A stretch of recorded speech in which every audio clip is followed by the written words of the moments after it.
911/999 call operators of Reddit. How do you tell the difference between a distress call where someone may be trying to contact the police without alerting an attacker or just an accidental call gone off in someone's pocket? How often do accidental calls, discrete distress calls happen? I'm not a 999/911 dispatcher. I arrived at work one morning before anyone else, as is normal. The phone starts ringing, so I answer it. It's a lady who works on the 999 switchboard and tells me that they'd had a call from this number and wanted to check everything was okay. I explained that is just arrived at work and that there's no one else here but me. She asked if I was sure because a lady had called 999, screamed down the phone and then hung up. I just about crapped my pants. They sent a cop around and found everything to be normal. We never found out what had gone on.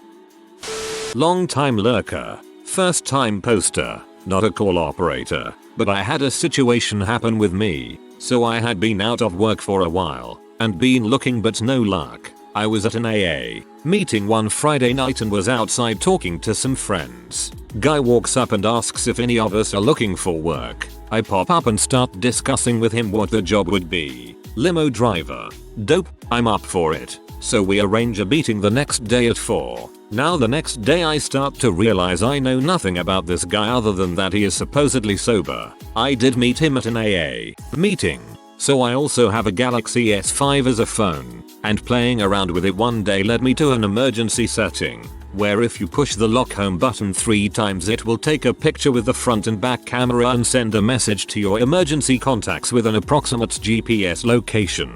I had told my sponsee, mom, and roommate about this and about my arrangement for the night and if they get a message to call the cops. Fast forward, I meet up with the guy. Everything's fine. Phone's in my back pocket, and I'm driving this late 90s Cadillac Stretch. The car was awesome. When out of nowhere I feel my phone vibrating off the hook. I have the security partition up, so I pull my phone out. About 30 minutes prior my butt must have set the emergency setting off twice, and all my emergency contacts are freaking out in a group text. My heart drops. I immediately start to respond to the text when I get a call from an unknown number. It's the local sheriff. My sponsee had called the cops and reported me as kidnapped. I had to convince them that everything was cool and that I really was safe and not tied up in a basement all Deliverance style. So that's my story, and that's why I don't keep the emergency setting on my phone anymore. Paramedic here. Depending on what the dispatchers hear, they'll also send EMS and fire in addition to the police. EMS won't bill you for a bug dial, but my fire department will bill the caller $500 for a false alarm. If you don't pay, then they add it onto your or your landlord's property taxes. This is why I don't pre-program 911 into my phone or have a phone with an emergency button. My friend once called the cops about a shooting outside her apartment. The operator just told her it was probably a firecracker and hung up without there being any follow-up. But for Katrina, the NOPD did the test. They went around different neighborhoods and discharged blanks, hundreds of them, to see how long it took people to call 911. No one ever called.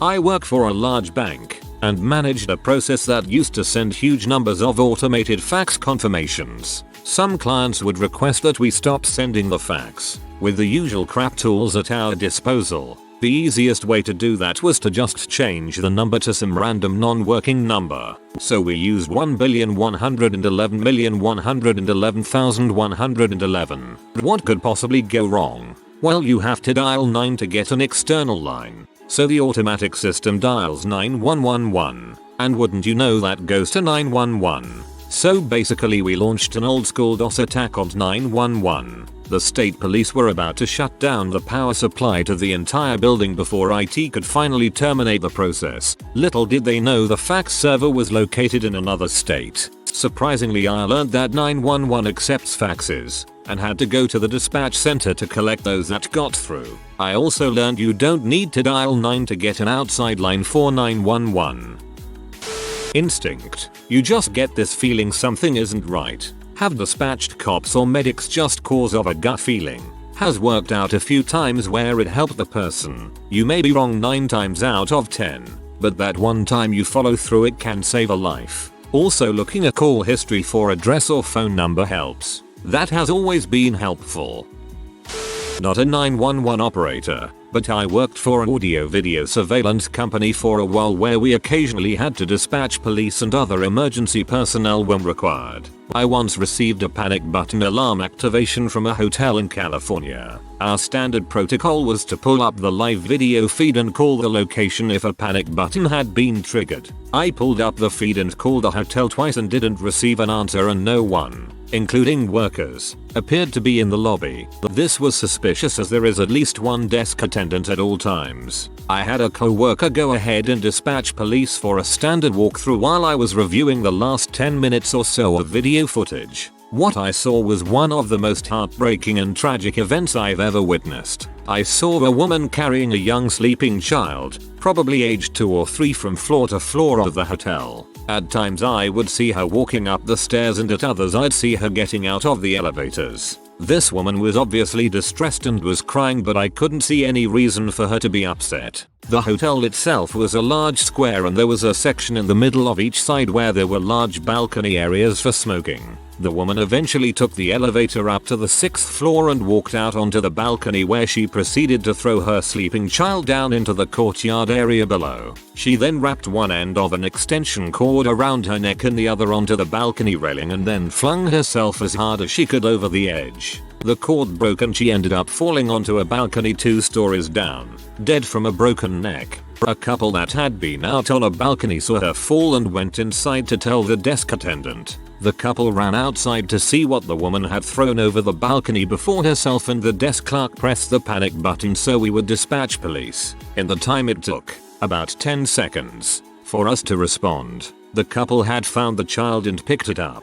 The attendant saw what they were holding and fainted behind the desk, making it impossible for us to see her. I'm so thankful for the 911 operators and police officers who handle situations like these on a daily basis. I only worked in security for a few months, but it made me realize how freaking courageous these people are. I'm not a 911 call operator, but I just want to commend 911 operators at being as calm as they are when an actual distress call comes to them. Speaking from experience, my parents got into an argument which then escalated to a fight once my dad struck my mom and my mom started to defend herself, and I immediately picked up the phone and called 911 out of terror that my father would potentially badly hurt or even kill my mom. My voice was trembling and I kept stammering cause I was so afraid. The 911 operator was just trying to keep me as calm as possible, and for that I'm thankful. You guys have definitely a seriously hard job and I want to thank you for your work. As cliche as it may sound, this moment in my life changed me a little bit. I accidentally did the emergency call when my phone was locked. I think I cancelled and they called back. I quickly apologized and told them it was a pocket dial. They seem relieved, not mad or anything.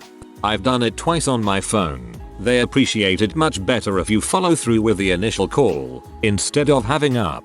Both times I said it was an accident and there was no emergency and that I was in no danger, and they thanked me and no trouble was had. I know I'm way late, but current dispatcher here, working now actually. On a typical day, around 40% minus 60% of the 911 calls you answer tend to be pocket dials, and contrary to what you see on TV, very rarely do people try to discreetly call 911. We are trained to handle situations where they do, but in the 2 years experience I have so far, I haven't had it happen and haven't been told any stories by my fellow dispatchers of them experiencing it. To answer your question, if people do discreetly call us and don't speak directly to us, it is generally a bad thing. TV has taught society that 911 can quickly and accurately triangulate your location if you call from a cell phone. We can't. With the new generation of 911 systems, we can get roughly a 100-yard radius of where your phone is, but if you are in an apartment or crowded urban street, good luck finding that. Always give your location, even if that is the only thing you can give. That way we know where to go. You learn to recognize pocket dials very quickly. They are either just swishing sounds, or a whole lot of buttons being pressed. Oftentimes we get calls from children playing with disconnected but still powered phones. All phones can call 911, even if they aren't hooked up to a provider, and those are the most difficult. since they often call numerous times and we have no idea where the phone actually is. When you only have 5 people working at that time, that constant 911 call can get very frustrating. I've commented this before. I once received an emergency call from a bulldog. The dog had knocked the phone over and dialed 9 every time it moved. It was sleeping on the phone and it sounded like someone who was choking. Emergency services were sent out. The dog was fine. Was a hotel clerk and was robbed at gunpoint. They tied my hands together and my feet together. Once they left, I was able to call 911. I told them what happened and asked them to hurry for I was tied up. The dumbass 911 operator laughed at me. This is a really crap answer, but in all honesty I think it's something that just comes with experience. I can usually tell in the first 5 seconds of a call how it's going to play out. But UFC get the occasional one in someone's pocket where you're unsure, and we will endeavor to do everything we can to make sure all is well with the caller. As for how often prank calls happen from adults, very rarely. Like genuine prank, absolutely nothing happening, maybe only 1 or 2 a month. Tend to get regulars who come in waves and last a few days. During school holidays we get numerous a day. Kids just messing about. Often the operator will confirm it was children on the line or that they sounded like they weren't genuine. I keep reading comments about how people repeatedly but dial 911. You're tying up the line for someone who may need it. The first time it happens, you should take steps to ensure it doesn't happen again. I don't think it's something to be taken lightly. If somebody calls in and hangs up, they are called back. A few attempts are made. You cannot assume something is distressful by just hearing it. A kid playing and screaming on a deactivated cell phone, which cannot be called back, may sound like a female screaming. Who is going to put money on making that distinction? People in distress often are whispering. You can hear screaming or crashing in the background and use your gut. Sometimes when you run the number it has a history of domestic disturbances and then the cops will go. If it's a landline, there's an address, which makes it easier. Cell phones also have records, which can take some time to pull. From the record you have a name, an address, and can run any known history of calls or violence or whatever. If you call 911 by accident, stay on the phone. Don't just hang up and screen the calls, because then you're wasting police resources. Stay on the line and clearly say something like, "Yes, I called 911 by mistake. It was in my pocket." That way the operator knows that nobody who was in danger would be so blatant to say that kind of crap. Even still, they will ask follow-up questions like, "Is there any reason why you wouldn't be able to talk right now?" Then again, nothing is absolute. Sometimes a female will call and say, "Oh sorry, wrong number," and you'll hear a male voice. Then you ask who they're with. They say, "Oh nobody, it was an accident," and then you know something's going on if they're not admitting there's somebody else there. There is no real way of knowing if a call is accidental or being made discreetly without being able to talk to the caller. A silent cut-off 999 call can never be filtered and ignored based on any technique, which is why a unit will always be dispatched to it if a location is known. Background noise will be a big giveaway in most cases. If it quite clearly is a pocket dial, you may be able to exhaust non-emergency responses in the first instance. But a mobile phone has an unknown location without someone to speak to. There is only so much you can do. Ordinarily you will have a unit attend home address if that information is available to you by way of a link from the number whom dialed. However, for the reasons just stated, a discreet, genuine emergency 999 call without being able to communicate with the caller presents a difficulty. You can dispatch a unit to the home address, if known. Otherwise you are completely dependent on cues based on what the caller is saying, what those in the background are saying, or if other noises can be heard. Inside, outside, busy area, in a vehicle. Indicator clickers are noisy as heck on a phone call. If you can speak to a caller, they may still be being discreet. "I want a taxi please" could quite easily be seen as a hoax accidental call, but the caller really does want the police, which is why you should vet such a call with closed questions. Do you know you have called the police? Do you require the police? Is it an emergency? Are you injured? Are you at risk of harm? Are you at your home address? Tell them their own home address if you know it. All yes/no questions. One thing I will say to you all, Accidental 999 dials happen. Never ever just hang up. Ever. Explain it was an accident. Be prepared to get asked some question to validate the authenticity of what you are saying, primarily to ensure you are not under duress. See closed questions prior. A cut-off 999 call is an absolute nightmare, especially from a mobile phone, especially one with no linked address person data. The inconvenience of 10 seconds to verify an accidental call is a whole load better than thinking someone is being attacked, killed, raped and tried to summon assistance, but could not. How often do they happen? Silent cut-off 999s happen frequently. Generally they turn out to just be accidental. Most 999 calls do not warrant a 999 call. A small percent of the total of taken 999s are genuine. I used to have a cell number that was X91-1XXX. My friend tried to call me one day and he missed the first number on his phone and didn't know it. The unfortunate part is that the guy that answered his mistaken 911 call sounded just like me. My friend thinks it's me screwing with him and so he starts playing along, saying that a bunch of men are trying to get into his house to rape him and a bunch of other messed up crap. Of course the guy on the phone thinks this is strange so he's trying to get more info, but my friend thinks it's still me messing with him and starts in on the guy again. He told me later, when he got out of jail, that he realized his mistake about 5 seconds before the cops kicked in his front door and hauled him off. He also said the worst part of the whole thing wasn't the fines or the jail time, but standing in a courtroom full of people in front of the judge having the phone call played and trying to explain his jokes. This man is a doctor now. We both still have 6 senses of humor though. When I was a kid, there was a cat up in a tree. Yes, like in the movies. I decided to be the responsible one and call 911. As the 911 dispatcher started to talk, my dad yelled at me to hang up the phone and not bother the people who were there for emergencies. A few seconds later the dispatcher called our phone again and my dad answered this time. But the dispatcher wouldn't have it. He yelled at my dad that they didn't want to speak to him, after he told them it was a misunderstanding, but that they wanted to speak to the little girl.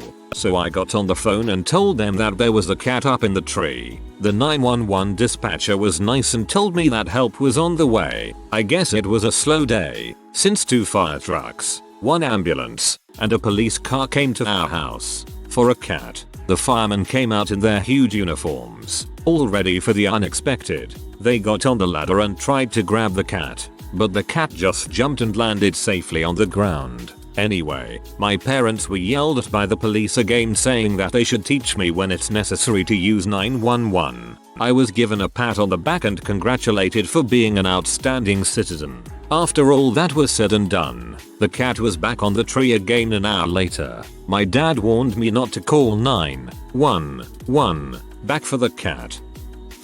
My mom and grandma used to have me practice calling 911 on my plastic toy phone. They would wait in one room to come rescue me and I would go in the other room to call. The first time though, I burst into panic tears. My mom ran in to comfort me, thinking I was scared of the pretend emergency. I managed to sob out, "I can't find the other one." I once was making out with my girlfriend at the time, and my phone went off. We were going at it hot and heavy, but I took a moment to check my phone. Caller, it wasn't something I recognized, so I answered. "This number contacted emergency services. Is there an emergency?" I stammered. "I apologize, I must have but dialed 911 while making out with my girlfriend. I'm very sorry." The dispatcher didn't seem angry and we didn't have officers show up or check on us. So I'm not sure what I said that saved us from that headache. After I hung up I explained the situation to my GF and we continued our session. TLDR, almost but dialed an emergency 3-way.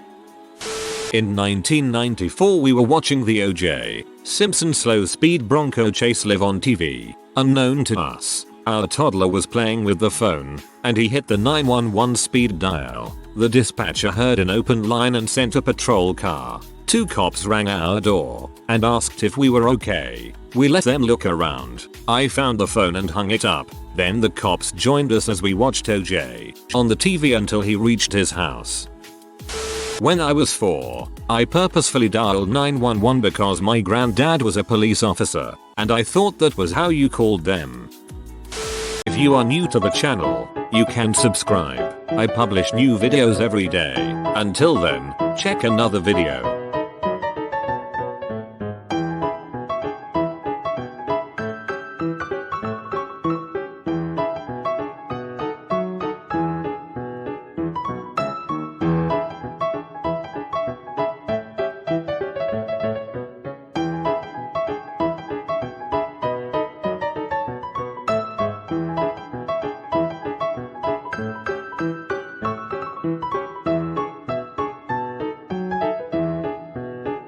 Bye for now.